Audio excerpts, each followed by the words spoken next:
Entre la crainte de sombrer d'un côté dans les cultes de la personnalité et de l'autre côté dans un nihilisme systématique, il y a au milieu la vérité qui souffre. La vérité souffre parce qu'elle est soit trop vantée ou soit elle est trop niée.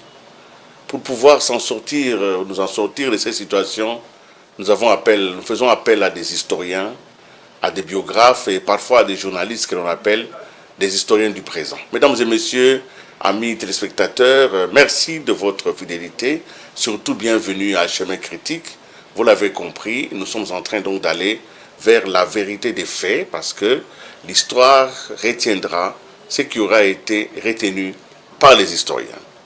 Aujourd'hui, j'ai un très grand plaisir. Un plaisir parce que dans notre pays, il y a un nom qui ne laisse personne indifférent. Soit quand il est prononcé, c'est pratiquement presque une adoration, presque un culte de la personnalité d'un côté, et de l'autre côté, c'est presque même un peu de la haine qu'il suscite. C'est ça la force des hommes. Entre le mythe et la légende, il existe donc la vérité des réalités, la vérité des faits. Nous avons dans ce pays depuis une cinquantaine d'années un nom qui a été au cœur de la politique congolaise, c'est le nom de Tshisekedi. Étienne Tshisekedi Wamulumba, d'heureuse mémoire, et aujourd'hui Félix Antoine Tshisekedi Tshilombo, le président réélu pour un second mandat. C'est une même famille, oui, mais c'est un combat, un seul combat, le combat qui a été mené par l'IDPS tout au long de son existence et qui aujourd'hui est en train d'être progressivement couronné par la détention du pouvoir. Nous n'avons pas examiné la qualité du pouvoir et la gouvernance. Les hommes sont ce qu'ils sont, ils peuvent avoir des erreurs, des difficultés de gestion, mais nous allons regarder un tout petit peu ce qui a été les filons, ce qui a été les tracés historiques. Et pour en parler, j'ai le plaisir, sinon l'insigne honneur, de recevoir un homme, je peux appeler un témoin privilégié, Monsieur Dieudonné Ilunga, bonsoir. Bonsoir, Monsieur Willy Kalangai. Merci donc d'accepter d'être ici aujourd'hui. Vous êtes avocat, maître Dieudonné Ilunga, avocat au barreau de Kananga. Et vous êtes aussi, vous avez été conseiller juridique du feu Étienne Tshisekedi. Et vous êtes devenu aussi son directeur de cabinet adjoint. Parce qu'après avoir presté à ce côté comme conseiller juridique, il vous avait nommé directeur de cabinet adjoint. Vous êtes aussi, à titre personnel et historique, le biographe du père Tshisekedi, et aujourd'hui vous écrivez la biographie du fils. Vous êtes donc un témoin, quelqu'un qui a non seulement été aux côtés de ces deux personnalités, mais vous avez écrit. Aujourd'hui, sur ce plateau, j'ai quand même le privilège d'avoir à peu près 1, 2, 3, 4, 5, 6, 7, 8, 9. Nous sommes autour de 10 ouvrages et je crois qu'il y en a d'autres qui sont en chantier. Vous avez écrit sur Étienne Tshisekedi Wamulumba et le premier livre que vous avez écrit, c'est Étienne Tshisekedi Wamulumba, l'essence d'un combat. Ce livre a été imprimé, je crois qu'il y a déjà quelques années, d'ailleurs du vivant d'Étienne Tshisekedi. Le livre a été imprimé à l'Harmattan, je crois. Oui, à l'Harmattan, en 2007. Et puis, vous avez publié d'autres ouvrages, notamment ce petit ouvrage ici, qui est remise en mémoire de la lettre ouverte des 13 parlementaires à M. Mobutu, fondement de la démocratie et de la liberté. Vous avez publié aussi, il n'y a pas longtemps, Les peuples d'abord, les combats de toute une vie. C'est un livre dans lequel vous travaillez avec Tshisekedi lui-même parce qu'il en est l'auteur. Il explique un peu la pensée et vous avez été de ceux qui ont travaillé à la mécanique, à la mise en place de cet ouvrage. Vous avez publié encore, et je n'ai pas encore fini, vous avez publié une deuxième édition de Étienne Tshisekedi, l'essence d'un combat. Le deuxième volume, donc lorsque le premier volume, c'est dont nous avons parlé en 2007, mais vous avez publié le deuxième volume, l'essence d'un combat, et vous avez continué, vous avez publié aussi un ouvrage important qui est ici, Étienne Tshisekedi, Entretien avec la presse. On peut donc lire tout ce qu'il y a eu comme discussion, les interviews que nous avons pu obtenir de lui et tout ce qui a été fait avec la presse. C'est donc un document d'archives, un document important qu'il faut absolument que les journalistes puissent posséder aussi parce qu'on a besoin des éléments de vérification. Vous avez publié aussi, Étienne Tshisekedi par lui-même, livre de citations. Étienne Tshisekedi a dit beaucoup de choses et vous avez réuni un certain nombre de citations. Notamment, nous connaissons tous beaucoup de citations de lui. Je vais simplement, je vais prendre juste comme ça au hasard une citation. Par exemple, vous le citez, nous sommes sûrs que nous serons capables de gérer la démocratie sans complexe à l'égard de n'importe quel autre pays que ce soit. Étienne Tshisekedi à la Radio Africa le 5 janvier 2003. Voilà. Vous avez publié tous ces ouvrages, je crois que je n'ai oublié aucun par rapport à Étienne Tshisekedi. C'est des ouvrages qui existent et qui peuvent être donc consultés et qui contiennent une pensée, qui contiennent une puissance. Vous avez continué aujourd'hui, Tshisekedi n'est plus de ce monde, mais Félix-Antoine Tshisekedi Tshilombo est aujourd'hui à la tête de ce pays. Vous avez publié un ouvrage qui s'appelle Félix-Antoine Tshisekedi Tshilombo, ma vision politique. C'est un livre extrêmement récent, je crois qu'il n'a pas encore eu des rides. Donc c'est un livre dans lequel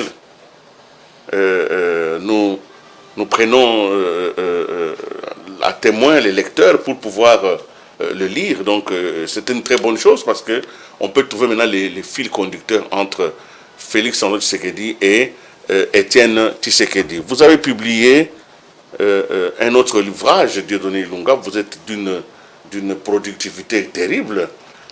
Tshisekedi, Félix Tshisekedi, les rêves de son père. Les rêves de son père, Tshisekedi a ce pouvoir dans un contexte économique.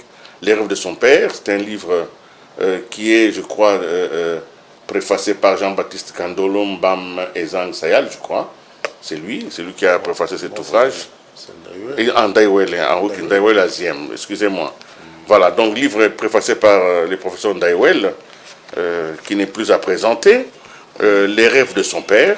Et puis, ce qui est extraordinairement bien pour moi, parce que nous sommes bien dans l'actualité, c'est cette compilation d'ouvrages, de discours, allocutions et messages. Nous sommes donc tome 1 de le président à partir de 2019 jusqu'à 2023. Tous les discours prononcés par le président Félix-Antoine Tshisekedi. Donc le mandat vient de se terminer et curieusement déjà, il existe une compilation de tous les discours prononcés. C'est quand même important que l'on puisse le souligner et un Congolais a décidé de se pencher sur tout ça. Je crois que c'est une très bonne chose et par ma propre curiosité, je voulais voir un peu quel est le dernier discours que vous avez mis ici. Vous mettez les derniers discours allocution à l'occasion de la Journée internationale de la femme, édition 2023, Kinshasa, le 8 mars 2023. Voilà. J'ai donc fait justice à la productivité, justice à l'intelligence, à l'engagement.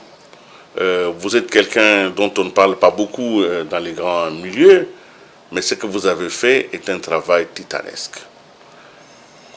D'où vous est venue cette passion, cet intérêt scientifique, d'abord de commencer à écrire sur Étienne Tshisekedi wa Mulumba. Ça commence comment?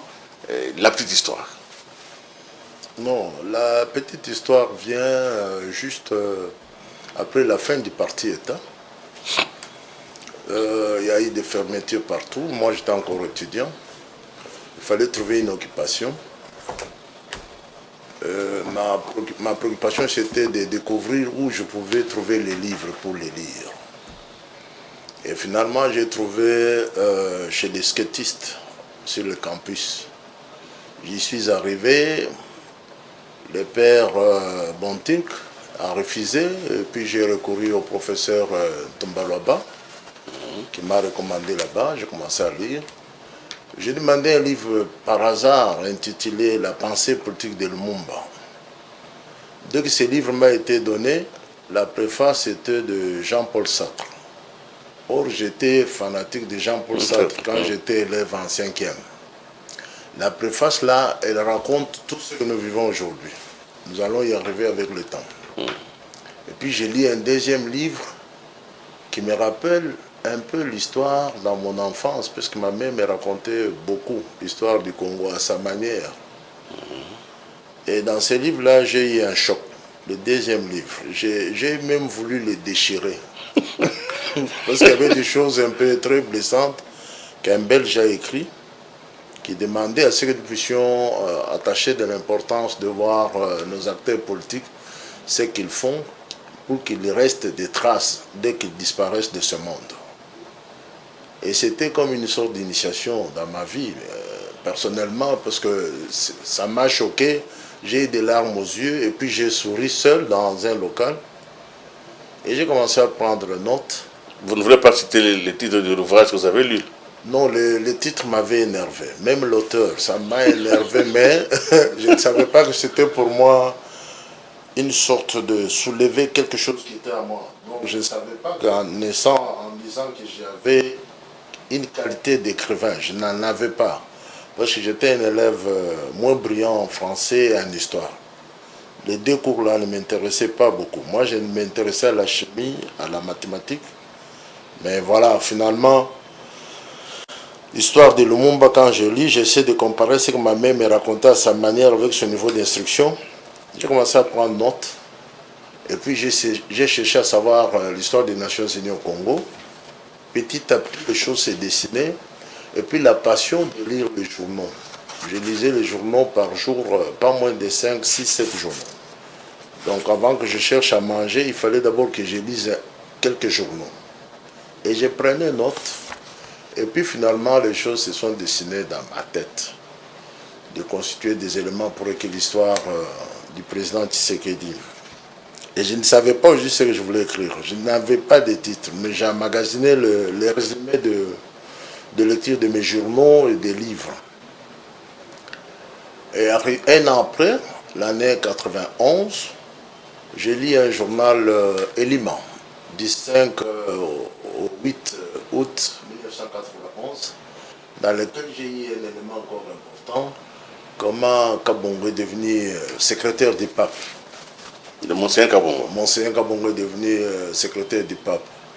Il y a eu des principes que j'ai lus là-bas. Agis comme si tu étais, tu seras.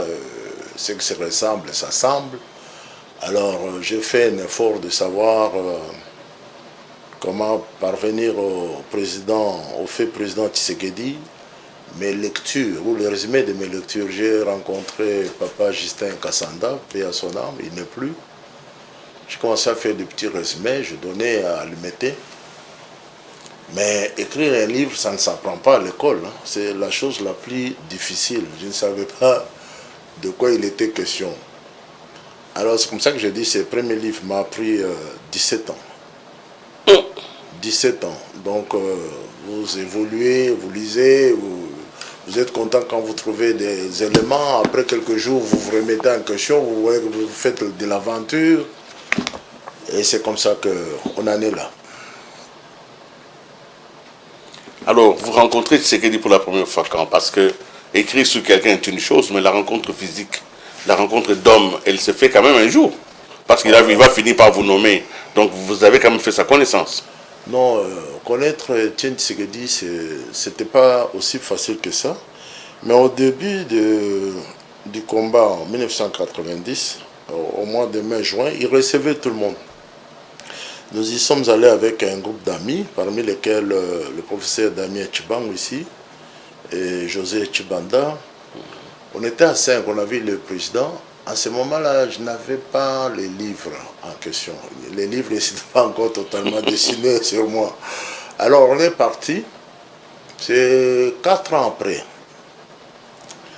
Je me suis buté à des problèmes d'ordre financier. Je me suis dit, mais finalement, comment je vais finir ce travail-là?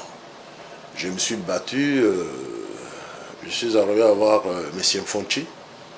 Il m'a reçu ici à la galerie, on a causé, il m'a expliqué ses problèmes à lui. Je croyais que j'étais le seul à avoir des problèmes, mais il m'a raconté ses difficultés à lui. Alors là, je m'étais décidé finalement d'aller voir l'intéressé. Donc, son Excellence le fait Etienne Tshisekedi là.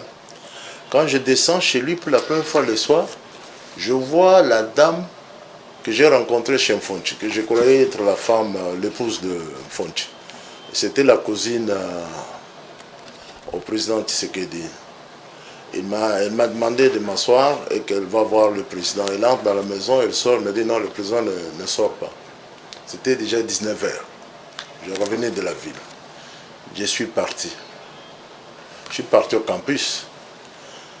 Quelques mois après, un jour, je revenais de Kingaboa à 20 h. Comme j'aimais beaucoup le monsieur, je passe sur la route sur Pétunias. Je vois la même dame là sortir de la parcelle. Je m'intéresse à elle, elle me dit, tu veux voir le président? C'est oui, oui, tu m'accompagnes. Je l'ai accompagné dans le quartier. Et puis à son retour, je suis entré, je vis le président. Là, c'était mieux que quand on était parti en groupe, hein, un groupe d'étudiants là. Alors, je l'ai trouvé avec le premier docteur aussi, c'est Mbouyamba, il est déjà mort aussi. Alors on m'a demandé de me présenter, je me suis présenté. Je vois que le président s'est souvenu de moi parce que je lui ai envoyé des petites notes. De petites notes. Alors il m'a donné une grâce particulière de causer avec lui pendant 3 heures devant une trentaine de personnes. J'ai été curieux. Comment celui-ci, à peine arrivé, il cause avec le président pendant longtemps. Et comme à l'époque, je lisais tous les 4 jours un livre, alors j'avais beaucoup de questions à l'esprit. Alors lui, quand je posais des questions, je trouvais en lui un philosophe, hein, bien que lui-même n'aimait pas ce terme-là. J'ai trouvé en lui un peu comme Karl Popper. Quand tu poses la question, il la résume. Il vous pose la question, est-ce que c'est ça? Moi, je posais plusieurs questions à la fois. Il synthétise ma question et puis il me donne la réponse. On a fait 3 heures. Alors, à l'époque, il ne recevait que les samedis. Il recevait les gens pour avoir des informations ou la température de la société. L'autre samedi, j'arrive, les gens commençaient à lui poser des questions en imitant ma présence de la semaine passée.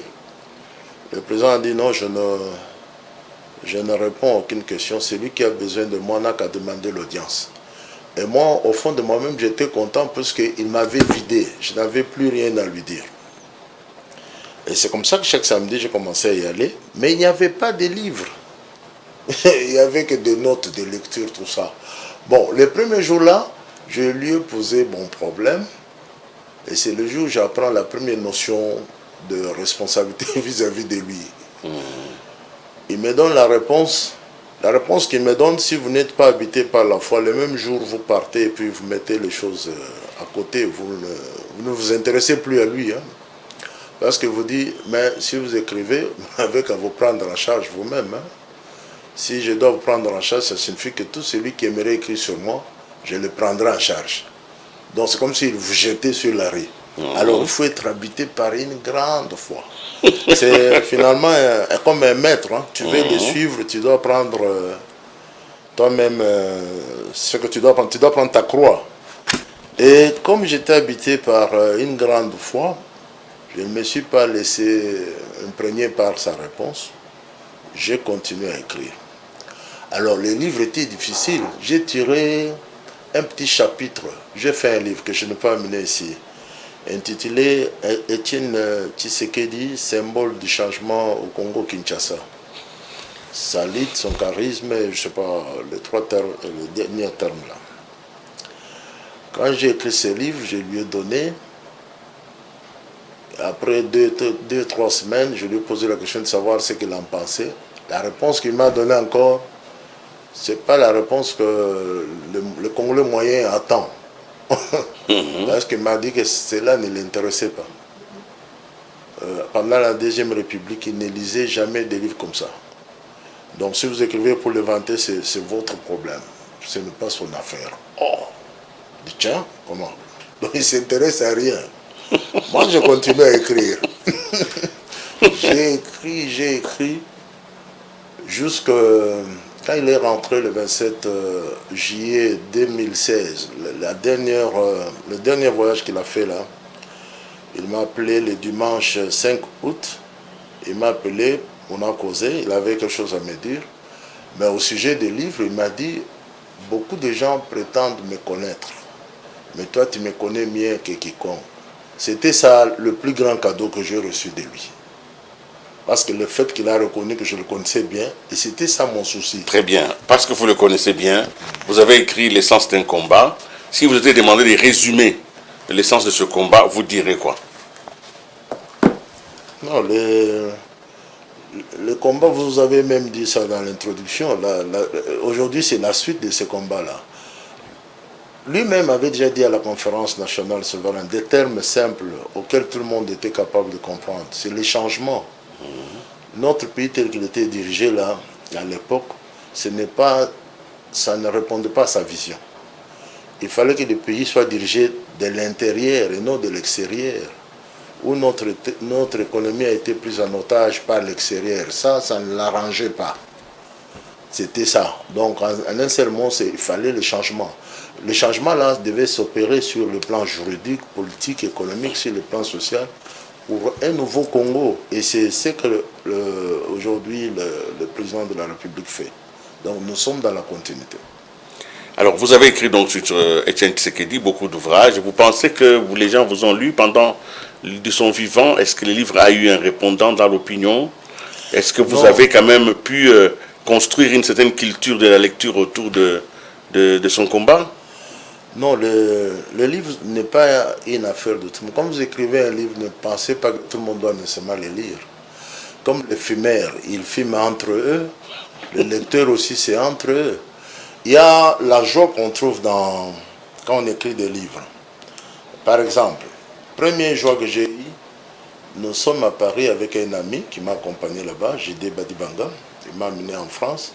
On se promène dans un magasin qu'on appelle le FNAC. Je vis mon livre. Oh, j'ai paniqué. J'ai dit, tiens, je suis vendu au FNAC. Ça, c'était une joie extraordinaire. La deuxième joie, je suis allé chez le plus grand historien, le professeur Ndayouel.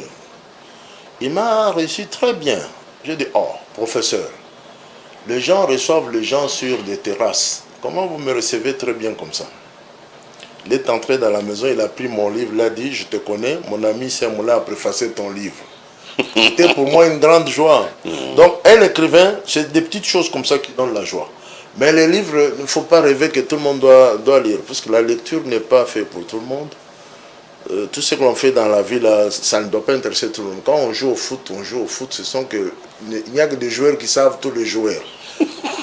Mais j'étais impressionné par le président Étienne Tshisekedi. Il connaissait tous les joueurs, tous les journalistes, les arbitres. Il connaissait, il me relatait que celui-ci était gardien avant d'être arbitre. Donc il y a des gens qui ont la culture très générale, comme Étienne Tshisekedi là, qui ont un peu une grande parcelle de savoir dans tous les domaines. Vous avez écrit sur la conférence nationale souveraine qui a été quand même dans la vie d'Étienne Tshisekedi un moment fondateur, une forme de validation de son combat.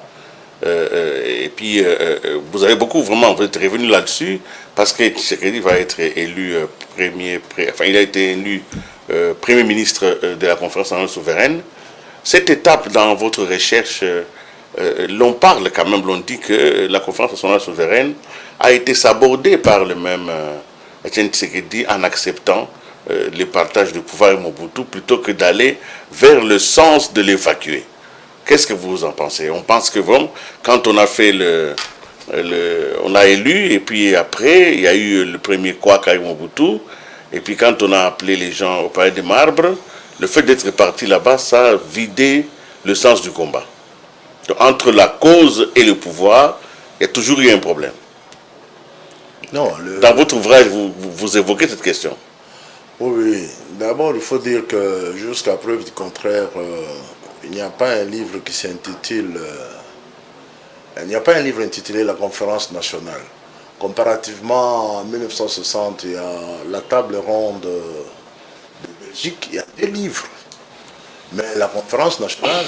personne n'a écrit. Personne n'a écrit. Sur 100 millions que nous sommes, il y a un vide. Il faut qu'on puisse combler ça. Beaucoup de gens terminent en histoire, mais ils ne font pas attention à ces besoins-là. Alors, maintenant, votre question, Étienne Tshisekedi, c'était d'abord l'avocat du peuple et puis le conducteur d'hommes.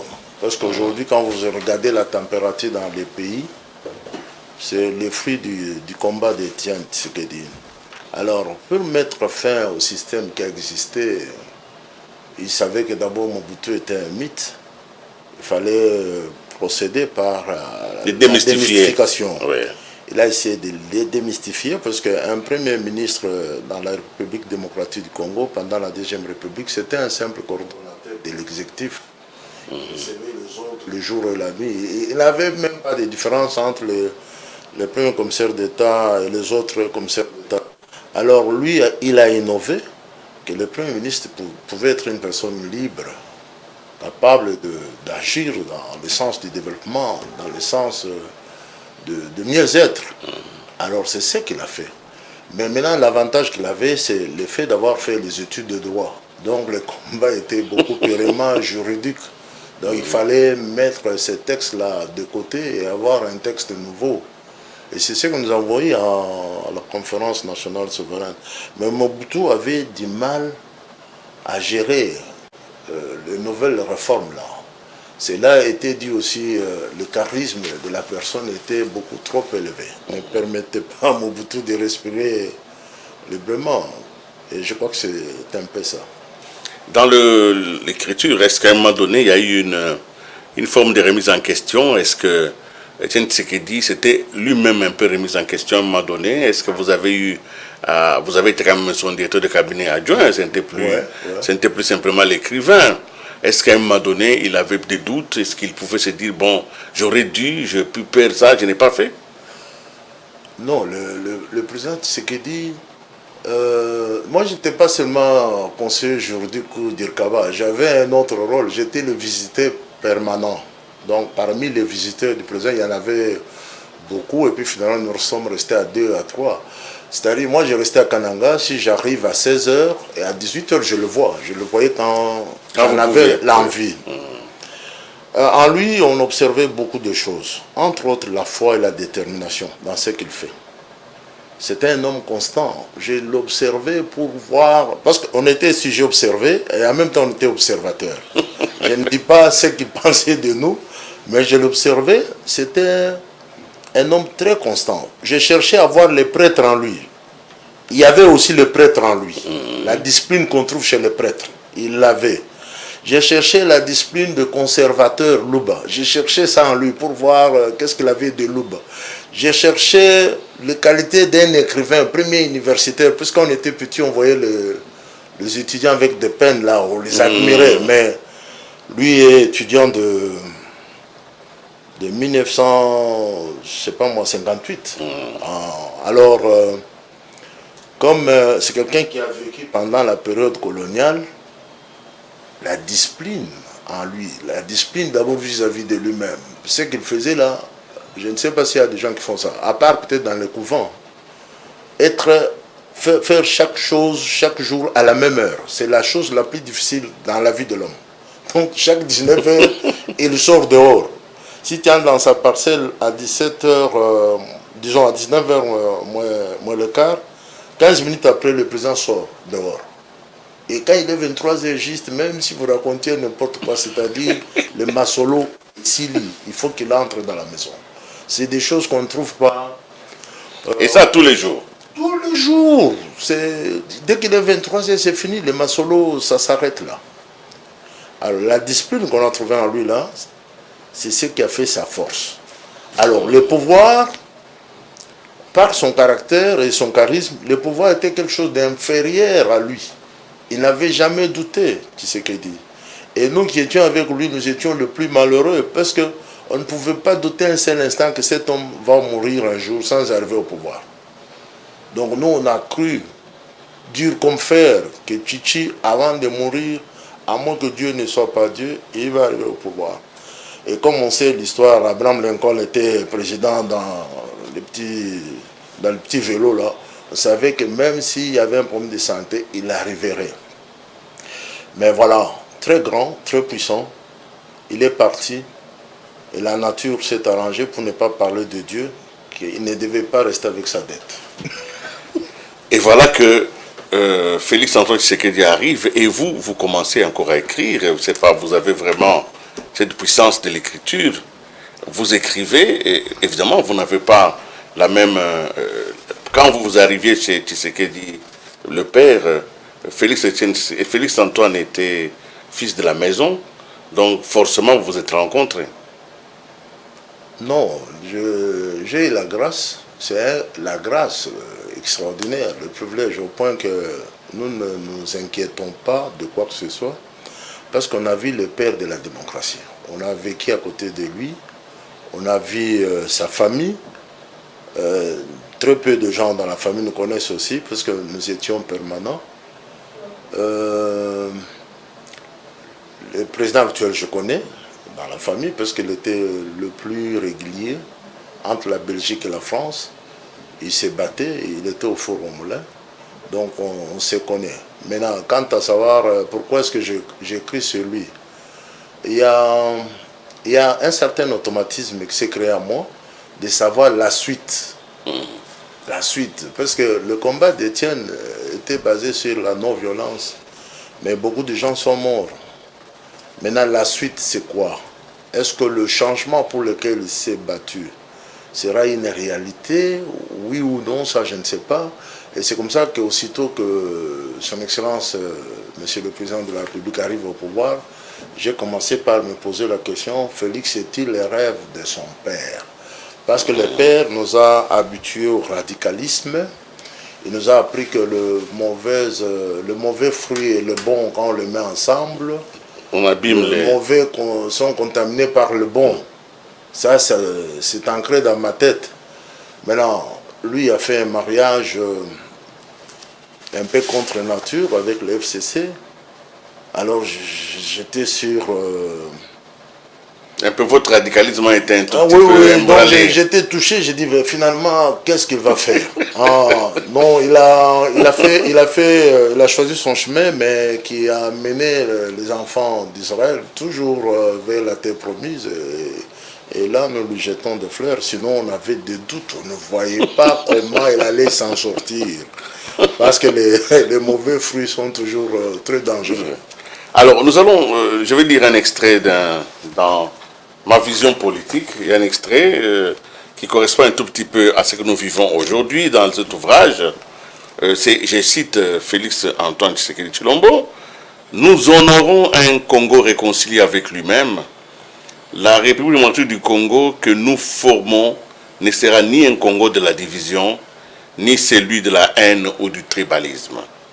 Nous voulons tous construire un Congo fort dans sa diversité culturelle et dans son attachement à la mère patrie. Un Congo tourné vers son développement dans la paix et la sécurité. Un Congo pour tous dans lequel chacun a la place qu'il mérite. Un Congo débarrassé de la haine et du tribalisme. Un Congo où nos femmes ne sont plus violées tous les jours. Un Congo où il n'y a plus de guerre. Un Congo où il n'y a pas une province qui se dresse contre une province. Un Congo où il n'y a pas ceux de là-bas et ceux d'ici. Un Congo où il n'y a pas ceux d'une église contre ceux d'une autre église. Un Congo où il n'y a pas un camp politique contre un autre camp politique. Je veux un Congo où il n'y a qu'un camp. Le camp des Congolais unis et fiers de notre riche diversité.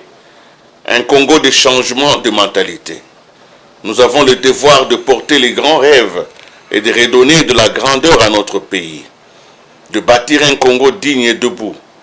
De bâtir un Congo de travailleurs responsables, vigilants et gardiens de la loi que je veux pour nous tous. C'est pour ce Congo-là que le peuple nous a confié le mandat. Voilà ce que vous l'écrivez déjà par rapport au premier tome de ma vision politique. Quels sont les liens finalement ontologiques, les liens de puissance, les liens de nécessité que vous tirez du combat d'Étienne Tshisekedi et de l'engagement de Félix Antoine Tshisekedi aujourd'hui? Vous entrez dans la métaphysique quand vous parlez de l'ontologie. Je parle pas n'importe qui, je parle à un homme qui s'est formé une grande carapace scientifique.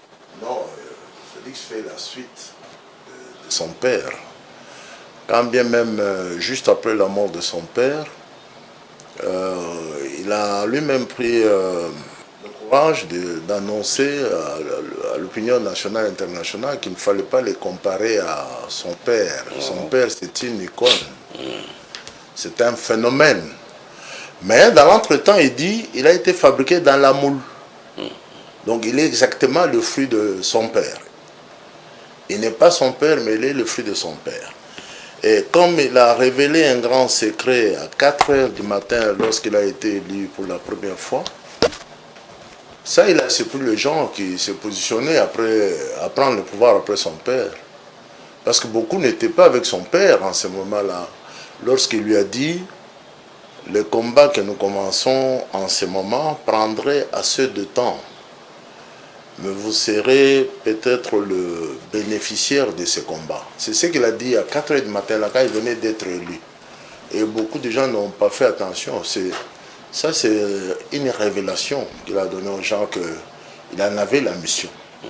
Et puis, même à la mort d'Étienne, il a dit, même si je ne vais pas me comparer avec lui, je vais continuer avec ceux qui voudraient être avec moi pour qu'on aille de l'avant, pour qu'on puisse relever les défis, installer l'état de droit, installer la démocratie et restaurer totalement les pays.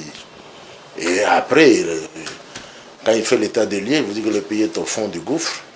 Il montre maintenant sa vision et il demande à chaque citoyen de prendre la décision de s'élever pour que nous puissions tous nous battre afin que notre pays soit respecté à l'extérieur et qu'ici il y a du sérieux, que le pays puisse être géré comme il se doit. Parce que notre pays a beaucoup sombré sur tous les plans.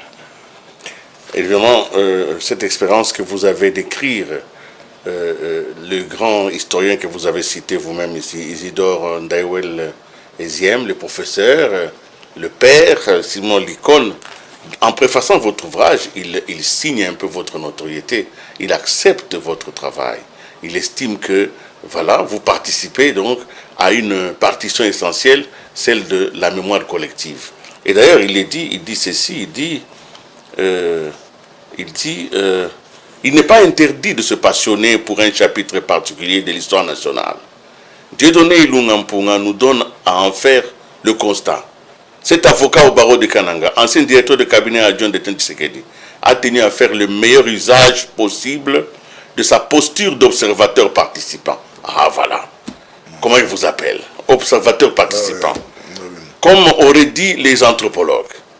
Ayant tenu en main la truelle d'acteurs politiques, il n'aurait jamais cessé apparemment d'avoir le regard du chercheur en histoire politique tout au long de ces années d'accompagnement du grand leader. Vous qui êtes vivez à côté des leaders, vous qui les fréquentez tout le temps, avez-vous la possibilité, en tant que témoin participant, de capter leurs pensées et de le transmettre à l'opinion publique?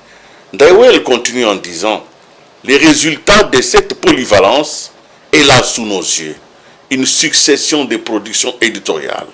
D'abord, les récits de la trajectoire politique d'Étienne Tshisekedi exposés dans une sorte de diptyque ayant pour titre Étienne Tshisekedi, le sens d'un combat, préfacé tour à tour par Léon de Saint-Moulin et Laurent Kalombo Chindela. Ensuite, un triptyque dont le premier tableau est un condensé des commentaires de Tshisekedi lui-même sur les événements de son vécu. Les peuples d'abord, le combat de toute une vie, suivi de 2 autres sur ses interviews.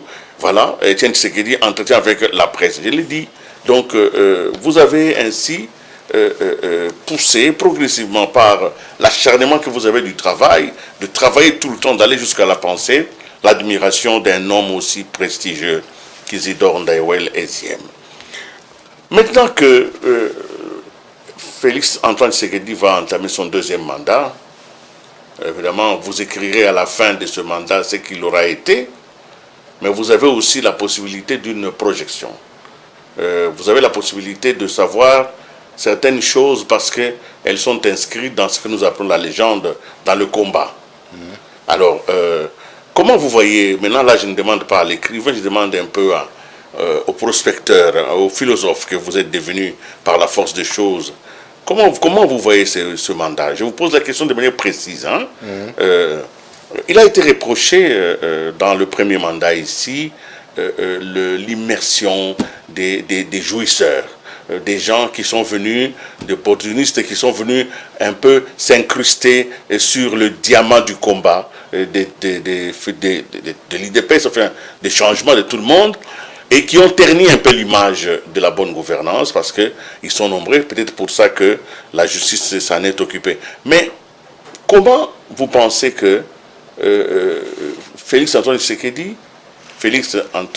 Tshilombo devrait prendre ce deuxième mandat? Sous quel signe? Pour qu'il reste dans le chemin, un peu le créneau du combat pour lequel plusieurs d'entre eux ont donné leur vie. Non, Nani, la sagesse de son Excellence, Monsieur le Président de la République, nous a impressionnés. Il n'a pas voulu être comme son père le même jour présenter son charisme.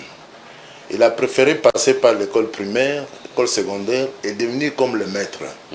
Maintenant, il y a déjà des signes en lui. Quand il parle, vous sentez que ça, c'est le papa.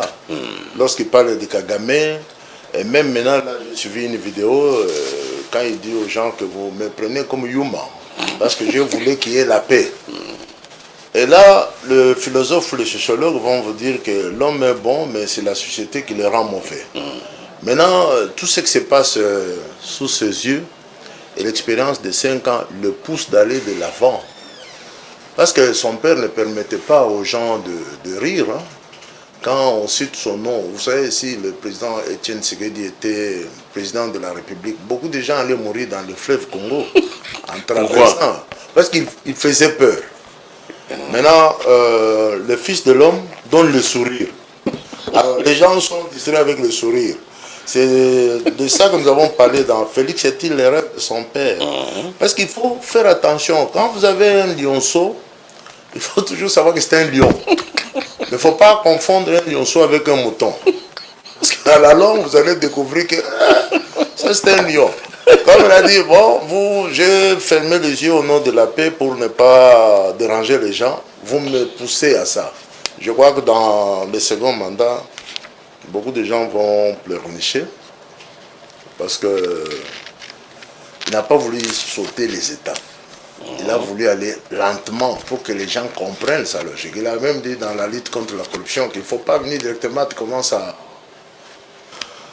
punir les gens, mais il faut d'abord enseigner les gens qu'ils intériorisent les valeurs républicaines. Et puis maintenant, en ce moment-là, on va punir. Et je crois que la deuxième, disons le deuxième mandat, ça sera chose faite. Les gens vont s'y prendre à eux-mêmes. Donc ça sera très sérieux.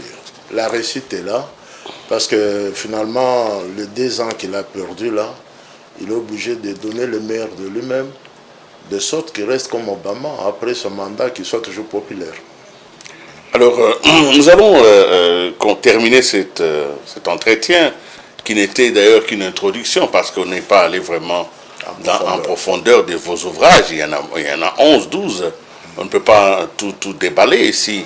Nous avons eu l'objectif de faire le lien, et vous venez de le faire. Hein? Un lionceau, ce n'est pas un mouton. Un lionceau, c'est un lion en devenir. Un jour, vous allez entendre les rugissements d'un lion. Voilà. Vous allez fuir, vous allez vous demander, mais ça vient d'où? C'est les lions, les petits lions qui étaient ici. Aujourd'hui, donc, je crois que vous êtes en train de dire des choses à ceux qui ont des oreilles, ils vont certainement entendre. Mais je voudrais qu'on va terminer, parce que pour l'histoire, les jeunes aujourd'hui doivent connaître ce qui n'est pas du tout enseigné, la lettre de 52 pages des 13 parlementaires. Je vais vous seulement lire un extrait, vous allez commenter, nous allons finir. Dans le petit ouvrage que vous avez, il n'est pas petit par la taille, mais très grand, vous avez remis en mémoire la lettre ouverte des 13 parlementaires à M. Mobutu à l'époque. À l'époque, les 13 parlementaires ont été saccagés, on les a déportés. Certains sont aujourd'hui blessés à vie.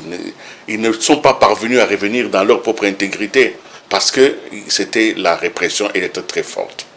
Mais dans cet ouvrage que vous nous prêtez aujourd'hui, qu'est-ce que les 13 parlementaires ont dit? Qu'avons-nous vécu? Que vivons-nous aujourd'hui? tout en se voulant un parti démocratique, le premier acte posé par le MPR fut de méconnaître au peuple des droits naturels les plus élémentaires, les choix libres.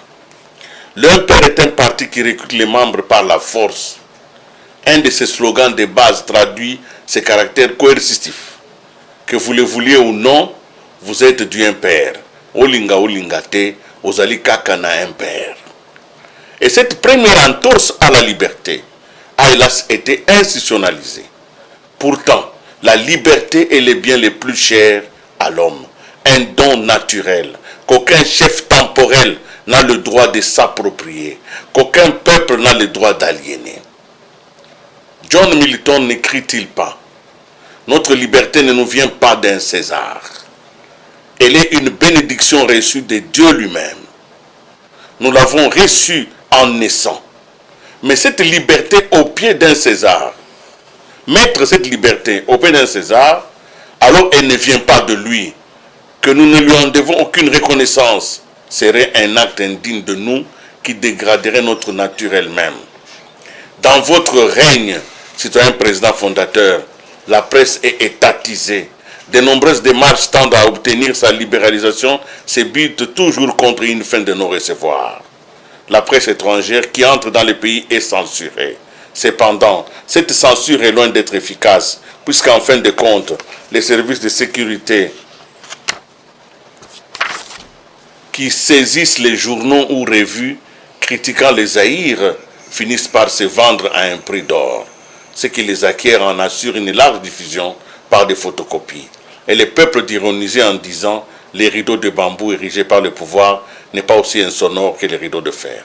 Voilà un extrait simplement de la lettre de 52 pages écrite à l'époque par les parlementaires au président Mobutu, nous démontre à peu près que la liberté, le combat pour la liberté est un combat important, est un combat civilisationnel, et que nous devons nous battre pour que nos expressions, notre vie soit une vie de liberté. Et d'ailleurs, je comprends qu'aujourd'hui, avec Internet et tout ça, ça aurait été très facile de diffuser la lettre de 52 pages. Oui.